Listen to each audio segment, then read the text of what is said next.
ওমরা পালনের নতুন নির্দেশনা দিল সৌদি আরব। ওমরা পালনের জন্য নতুন নির্দেশনা জারি করেছে সৌদি আরব। নতুন নির্দেশনা অনুযায়ী মক্কার মসজিদুল হারামে ওমরা তাওয়াফ ও সাই শেষ করে শুধু অনুমোদিত নাপিতের কাছেই চুল কাটানোর পরামর্শ দেওয়া হয়েছে।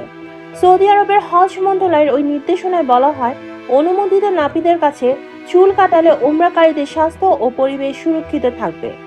এই নাপিতটা নিরাপদ ও স্বাস্থ্যকর পরিষেবা নিশ্চিতে জীবাণুমুক্ত যন্ত্রপাতি ব্যবহার করে। এছাড়াও নির্দেশনায় ওমরা পালনকারীদের পায়ের যত্ন নিতে বলা হয়েছে। আরামদায়ক জুতা পরিধান করতে এবং দীর্ঘ সময় খালি পায়ে না হাঁটার পরামর্শ দেওয়া হয়েছে। ক্লান্তি এলে বিরতি নিয়ে বিশ্রাম নেওয়ার পরামর্শ দেওয়া হয়েছে। ওমরা সফরে ভারী খাবার এড়িয়ে চলতে এবং পর্যাপ্ত পানি পান করতে বলা হয়েছে। সৌদি আরবের হজ মন্ত্রণালয় ওই নির্দেশনায় আরও জানায়, ওমরা ভিসার মেয়াদ 30 দিন থেকে বাড়িয়ে 90 দিন করা হয়েছে। এখন থেকে ওমরা যাত্রীরা স্থল, আকাশ এবং সমুদ্র বন্দর দিয়ে সৌদি আরবে প্রবেশ করতে পারবেন এবং যে কোনো বিমানবন্দর থেকে স্বদেশ ফিরতে পারবেন। এছাড়া নারীদের ওমরা সুবিধার জন্য নতুন ব্যবস্থা চালু হয়েছে। তারা পুরুষ অভিভাবক ছাড়াই ওমরা পালন করতে পারবেন।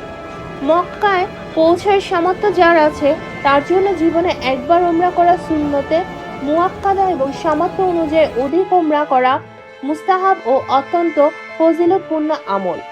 আবু হুরায়রা রাদিয়াল্লাহু থেকে বর্ণিত, আল্লাহর রাসূল সাল্লাল্লাহু আলাইহি বলেছেন, এক ওমরার পর অন্য ওমরা উভয়ের মধ্যবর্তী সময়ের গুনাহের জন্য কাফফারা স্বরূপ, আর কবুল হজের প্রতিদান হলো জান্নাত। বছরে 5টি দিন ব্যতীত সারা বছর ওমরা পালন করা যায়। ওই 5টি দিন হলো হিজরি ক্যালেন্ডারের জিলহজ মাসের 9, 10, 11, 12 ও 13 তারিখ। এই দিনগুলোতে ওমরা করা মাকরুহ তাহরিমি। এছাড়া সারা বছর ওমরা করা জায়েজ ও সওয়াবের কাজ।